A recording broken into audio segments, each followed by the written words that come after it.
Rocker Pat here. Alright guys, another day in the jungle over here. Alright, well we're going to be working on our lawn tractor today.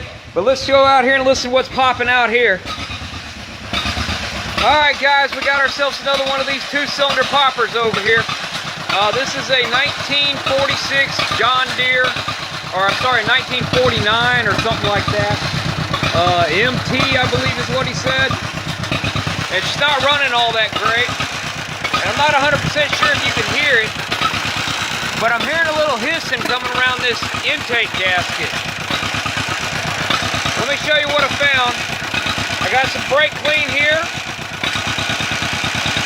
Ah, it starts running better.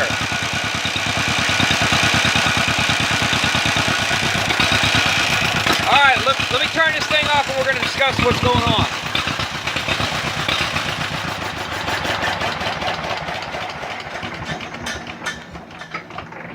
Alright, this thing belongs to my landlord next door, the guy that has that big brand new tractor, or brand new old tractor.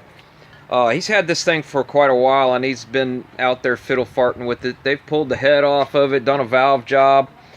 They've bought a new carburetor and put on it. They've done all sorts of stuff trying to figure out why this thing has a misfire in it. And although this is a tractor, this is going to go to anybody that has any kind of integrated one-piece intake manifold, exhaust manifold. Whether it be a tractor, whether it be your inline six-cylinder in your Chevrolet, and your inline six-cylinder in your Ford, or slant six Chrysler, I don't care what it is. There's only one fix that's going to fix the problem. And what that is that the heat from these exhaust manifolds, okay, is pulling the intake manifold away from the head. Okay, so what we need to do is we need to take this intake and exhaust manifold off.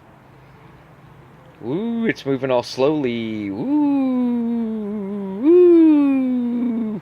Anyway, we need to take this thing off, okay? Because we've pulled this intake this way, and as you can see, there's no bolts in there. There's a bolt here for the exhaust, a bolt here for the exhaust, bolt here, and a bolt here. Well, bolt here, okay? And what the deal is that it's just warped. And I don't care how much thicker gasket you put on it. You can't put any silicone and expect it to be good. Nothing.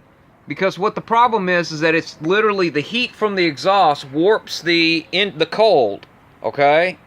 And they act against each other and it's pulling it this way. So what I'm going to do to fix this is I'm going to take this intake exhaust manifold off and I'm going to send it over to the machine shop and I'm going to have them mill the whole thing flat, all right? And if you don't, that's the way to fix it. Like you take that 47 Chevy truck that I put together, before I even put that engine together, I took that intake manifold, exhaust manifold system, and I took it over to the machine shop and had them run it over their grinder and got it flat. That's one of the reasons why that truck runs so well.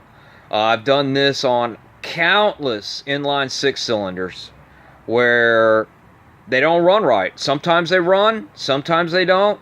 Carburetor issues, everybody thinks it's the carburetor. It's always the carburetor and everything, and it's not. It's the intake exhaust manifold is warped, and you keep getting blown. You're either getting blown out exhaust manifold gaskets or you're getting blown out intake manifold gaskets. So the fix for this kind of problem is always pull the manifold off, send it to the machine shop, ask your machine shop guy to please mill it flat so that all the surfaces are on the same plane. Meaning that you can take a straight edge and run it from one end to the other end, and you can't put a feeler gauge up underneath anywhere in it. There's no 1,000s, 2,000s, it has to be 0,000s, okay? 0,000s clearance in between all the way across, and you'll fix this problem. So I'm going to get this off, I'm going to send it out, and I'll get back to you guys when I put it back on. I've got to order a new intake exhaust manifold gasket, and that might take a week or so. But I wanted to show y'all what's going on with this thing and give y'all a little bit of heads up on how to fix your inline six-cylinder if it's not running right. And I'm going to tell you the truth, if you're building an inline six-cylinder of any kind with an integrated head, and even if it's not an integrated, even if they split and they're on the same side, mill them.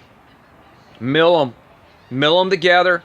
Mill them so they're both flat, so that when you bolt it together, you got a flat surface hitting the head. All right, guys. Well, y'all keep rocking and rolling and rolling and rocking.